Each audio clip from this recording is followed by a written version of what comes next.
প্রার্থী নিয়ে বিজেপির মধ্যে নিজেদের মধ্যেই কোন্দল শুরু করে দিয়েছে, আর সেই কোন্দল রাস্তায় নেমে পড়েছে, যা জনগণ দেখছে। এটা বিজেপির পক্ষে ভীষণ ক্ষতিকারক।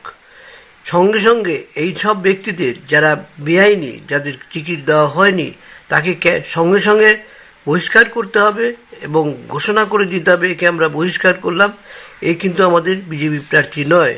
এরকম না করলে কিন্তু সব জায়গায়, পশ্চিমবঙ্গের সব জায়গায় এরকম শুরু হবে।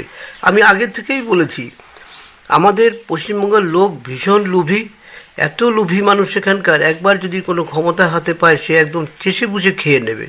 তাই সঙ্গে সঙ্গে যদি এর ক্ষমতা, যেখানে যে অন্যায় হয়েছে সঙ্গে সঙ্গে তার যদি প্রতিকার না করা হয়, তবে কিন্তু উত্তরে উত্তরে বেড়ে যাবে।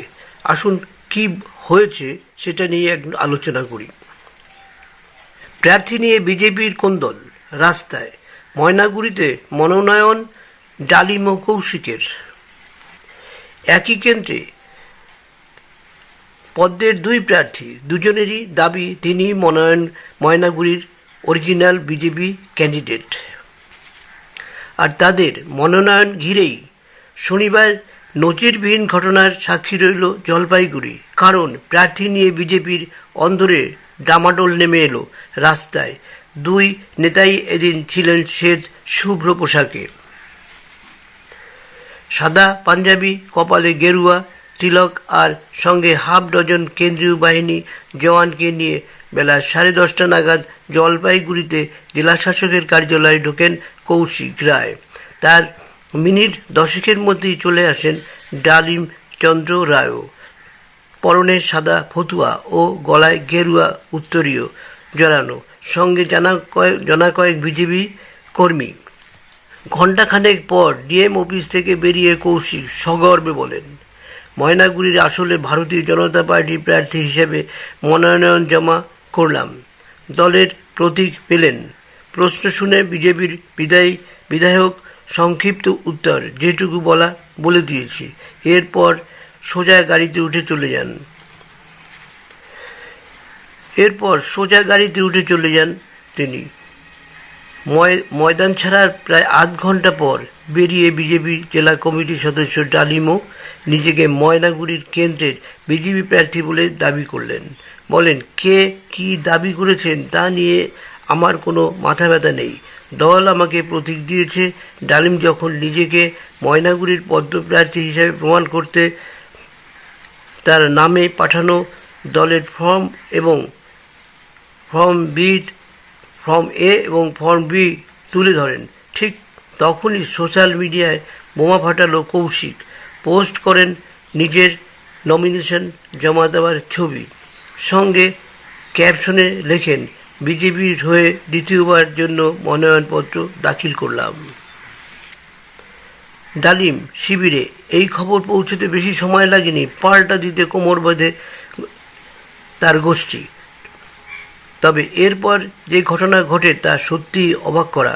বিজেপি আসল প্রার্থী যে ডালিম চন্দ্র রায়, এটা প্রমাণ করতে ময়নাগুড়ির বদলে জলপাইগুড়ি শহরে মিছিল করেন বিজেপি।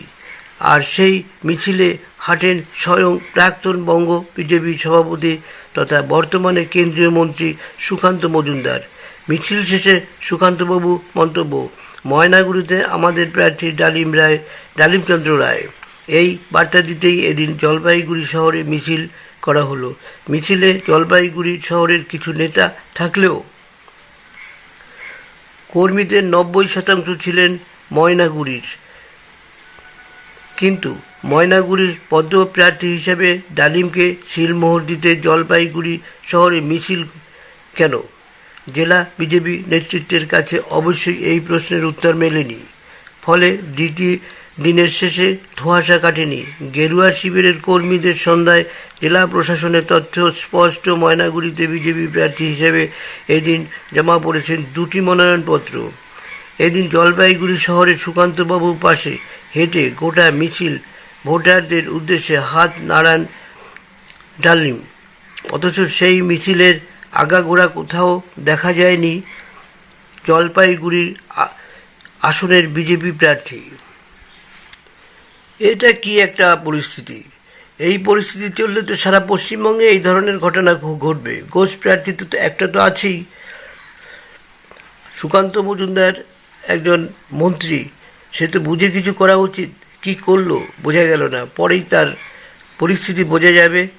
আর যারা এই ভিডিওটি দেখছেন তারা অবশ্যই মন্তব্য করবেন কি পরিস্থিতি চলছে, এইভাবে বিজেপি কি চলতে পারে, এটা কি ঠিক?